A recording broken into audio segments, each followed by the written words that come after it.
বগীবিল দলংখনৰ বাবে আপোনালোকে জানে যে এই দলংখন সতী সাধনীৰ নামত আমাৰ বিচৰা হৈছিলে, চুকাফাৰ নামতো বিচৰা হৈছিলে আৰু তেনেকুৱা পৰিপ্ৰেক্ষিততে বগীবিল নামটো বগীবিল হিচাপে ৰখা হৈছিলে।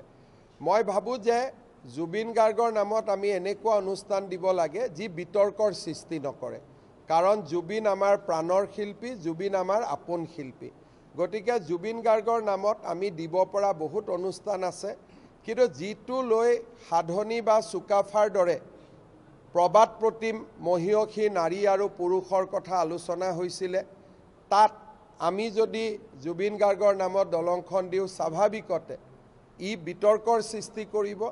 চাউলুং চুকাফাও বিতৰ্কৰ মাজত আহিব নালাগে, আমাৰ সাধনীৰ দৰে মহীয়সী নাৰী বিতৰ্কৰ মাজত আহিব নালাগে, বীৰাংগনা আছিলে, আৰু জুবিন গাৰ্গো বিতৰ্কৰ মাজত আহিব নালাগে, তাক আমি কামনা কৰোঁ।